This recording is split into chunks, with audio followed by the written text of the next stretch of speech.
What started as a peaceful weekend escape turned into the most terrifying experience of our lives. I'm Alex, and this is the true story of what happened when my two closest friends and I decided to camp and fish along the haunted banks of the Mississippi River. We came looking for base, but we found something else, something that still haunts our dreams. My name's Alex. I've always believed that the outdoors could heal anything, stress, anxiety, even heartbreak. That belief changed the weekend I went fishing with Noah and Darren along the Mississippi River. It was a Friday afternoon when we left town. The weather was perfect, cool breeze, blue skies, and the soft rustle of fall leaves lining the highway. Noah drove his old Ford pickup and Darren sat beside him, blasting a classic rock playlist. I was in the back seat, my fishing rod across my lap, a cooler packed with snacks at my feet. We were all in high spirits. Just three old friends chasing that perfect escape from routine life. The plan was simple. Drive down to a secluded stretch of the Mississippi we had found on a hiking app, one with barely any reviews and no known campsite. That was the appeal. Untouched nature, no cell signal, just us and the river. The farther we drove, the more the road narrowed. Civilization fell away behind us, gas stations replaced by towering trees, sidewalks replaced by dirt shoulders. We were about 2 hours deep into Mississippi backcountry when we saw the river. Long and winding, dark as ink under the setting sun. It snaked between dense woods, quiet and still, like it had been waiting. Noah grinned and slapped the steering wheel. This is it, perfect. We parked off a muddy trail that ended near the bank. The place was eerily quiet. No birdsong, no insects, just the soft lapping of water. It didn't feel wrong, not yet, but there was something strange about the silence, something heavy in the air. We set up camp just a few meters from the shoreline. Darren pitched the tent while Noah gathered firewood. I walked along the edge of the river, casting a few lines into the water. The surface barely rippled. I remember thinking how oddly still it was for such a massive river. It should have been flowing harder.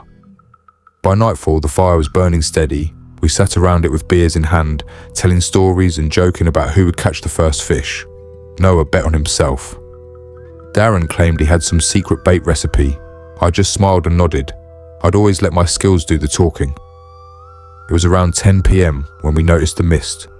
At first it was faint, just a low fog crawling over the river, rising like steam. But within minutes it thickened, blanketing the water and creeping toward our camp. We laughed it off at first. River fog, Noah said, happens all the time. But I wasn't so sure. I'd fished plenty of rivers before. This mist didn't roll in like natural fog. It slithered like it had a mind of its own. Still, we stayed up a little longer, roasting sausages and tossing jokes into the night. The fire crackled, our laughter echoed, and the river watched. At around midnight, we finally zipped up the tent. I lay in the middle, with Noah on my right and Darren to my left. The forest was quiet, eerily so. I expected crickets or the occasional owl, but there was nothing. Just silence, thick as the fog outside. I didn't sleep well. None of us did. The wind began howling around 2 a.m., sudden and fierce. It rattled the tent like something was circling us. I heard footsteps, or what I thought were footsteps, outside. Light, dragging sounds moving around the campfire. I froze. My heart pounded in my chest. I turned to Noah, who was staring at the ceiling of the tent, eyes wide open. "You hear that?" I whispered. He nodded slowly. Darren was already sitting up, pale as ash. "Probably an animal," he muttered, "but no animal walks that slow, or drags its feet like it's barely holding itself up." Eventually the sound stopped. We waited in tense silence, listening to the wind settle into a soft breeze. We fell asleep sometime after 3 a.m., if you could even call it sleep. The next morning we didn't talk about it. None of us wanted to be the first to admit we'd heard something strange. We made coffee, grabbed our gear and started setting up fishing spots along the bank. The mist had cleared, the sky was a soft grey, and for a moment things felt normal again.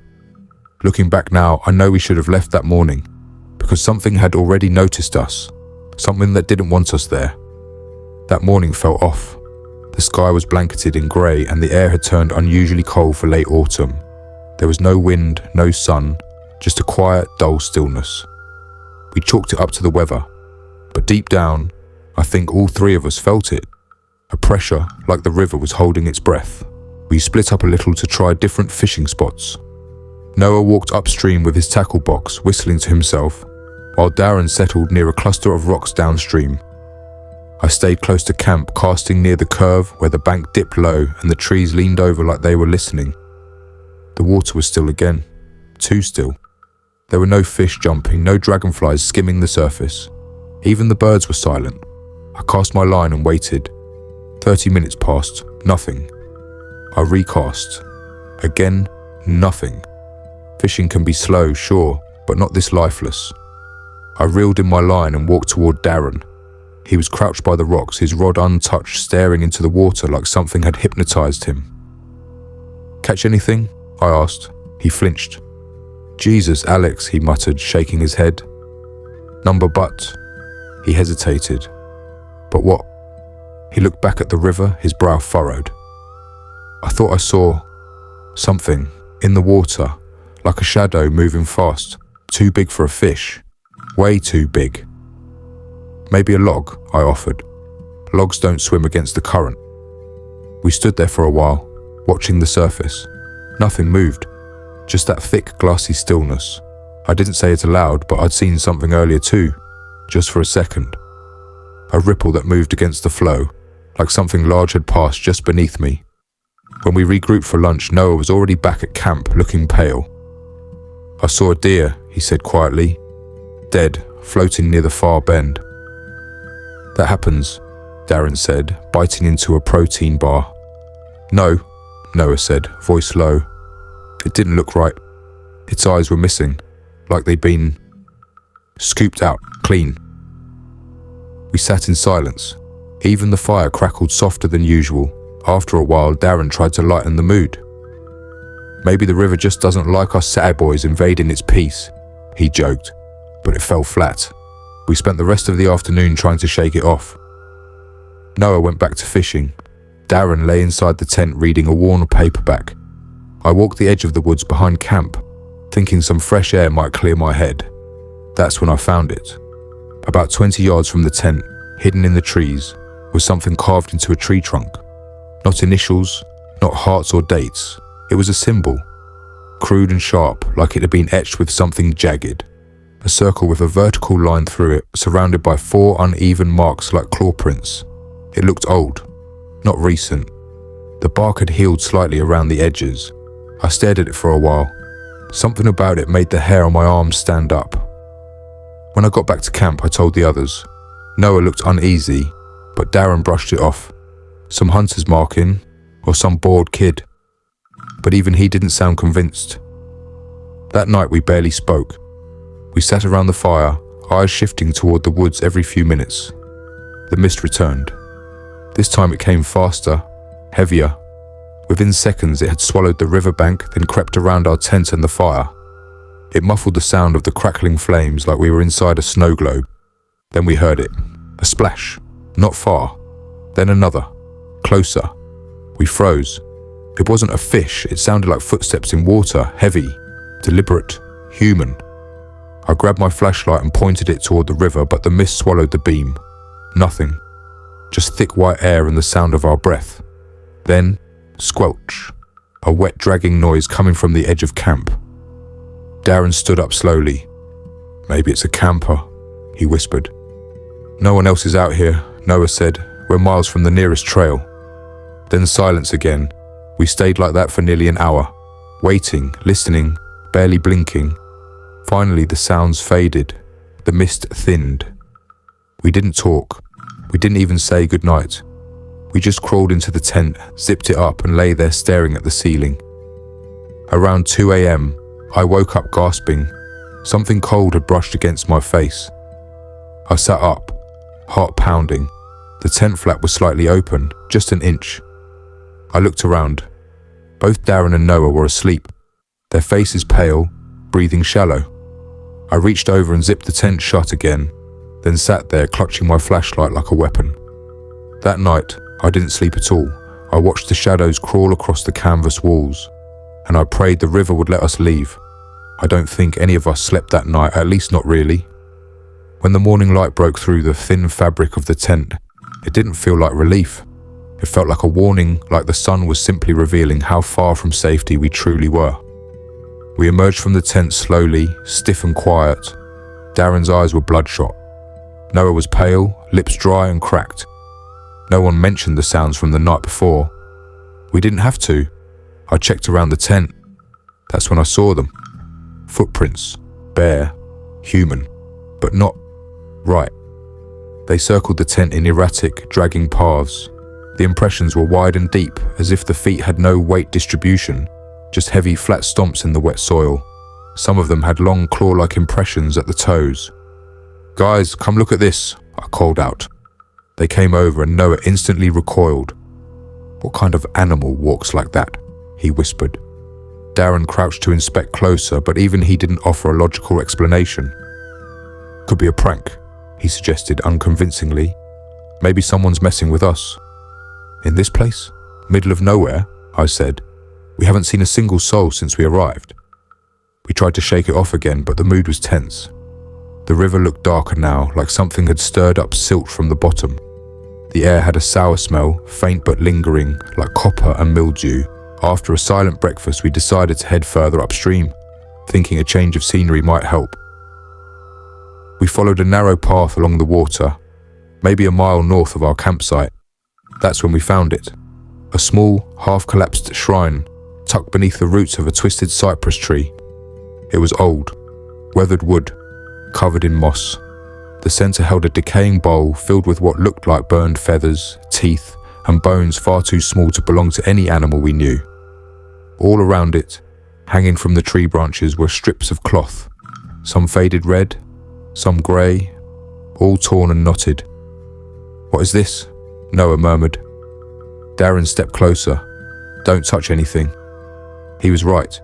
It didn't just look ancient, it felt sacred, or cursed. Suddenly we heard a rustle behind us. We turned. Nothing. Then, another rustle, deeper this time. Then a low whistle, soft and high-pitched, like someone blowing gently through hollow reeds. Noah grabbed my arm. "We need to go. Now!" We backed away slowly, not taking our eyes off the shrine. As we turned to leave, something caught my eye in the mud beside the path. It was a handprint. Human. But again, wrong. Too large, with long, thin fingers that bent unnaturally to the side, like it had been broken or twisted at the joints. We returned to camp in silence, our nerves frayed. That evening, Noah broke first. "I don't care what you guys say," he muttered while stuffing clothes into his bag. "I'm leaving in the morning. This place is wrong." Darren tried to talk him down. "We came out here to disconnect. We just let our heads run wild." "I know what I heard," Noah snapped. "I know what I saw. You think I imagined a shrine filled with bones?" Neither of us responded. The night fell heavy again, thicker than the one before. No stars, no moon, just blackness pressing against the fabric of our tent like it wanted in. Around midnight, the temperature dropped suddenly. We huddled in our sleeping bags, too afraid to speak. Then it started again, the dragging sound, closer this time. Then, the unmistakable sound of something sniffing the outside of our tent. Slow, wet, deep inhales, like it was memorizing our scent. Noah clenched his fists, whispering, "That's not an animal." The sniffing stopped. Then, a voice.